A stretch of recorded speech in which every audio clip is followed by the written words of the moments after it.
আনিস, হাটে গরুর সরবরাহ কেমন দেখছেন, দাম সম্পর্কে জানতে চাই। শাওন, আমি কিন্তু এই মুহূর্তে রয়েছি লালমনিরহাট জেলার একটি বড় হাট, যেটি চাপারহাট হাট।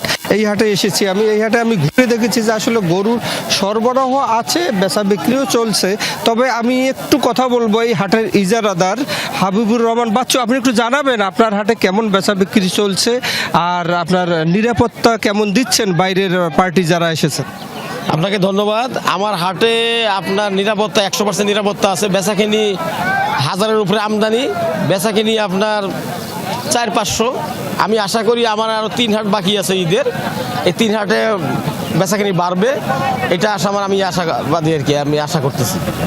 কিরকম নিরাপত্তা পাচ্ছে যারা বাইরের পার্টি আসতেছেন গরুকে? আমাদের এখানে খাওয়া দাওয়া থেকে শুরু করে সব কিছু ফ্রি আছে, আপনাদের থাকা খাওয়া কোনো সমস্যা নাই। চিটাগাং, ঢাকা, অন্য অন্য জায়গা থেকে যে পার্টিগুলো আসতেছে কোনো সমস্যা নাই।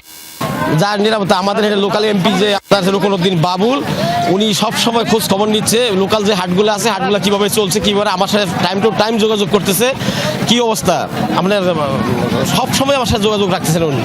কোনো মানুষের সমস্যা যেন না হয়, লোকালি কোনো লোকের যেন সমস্যা না হয়, অন্য কোনো কিছু সমস্যা না হয়, এটা আপনার যেভাবে হোক উনি এবারে সে ট্যাকেল করতেছে।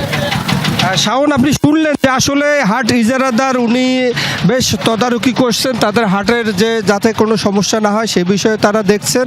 এবং এই হাটের যারা চিটাগং, ঢাকা সহ বিভিন্ন এলাকার লোকজন এসেছেন যারা গরু কিনতে, তাদের নিরাপত্তার জন্য উনি যথেষ্ট কাজ করছেন বলে জানিয়েছেন। এছাড়া আরেকটি আপনাকে বলি রেখে, আসলে হাটে কিন্তু এখন পর্যন্ত আমরা মেডিকেল টিমের দেখা পাইনি। শাওন, আনিস, ধন্যবাদ আপনাকে।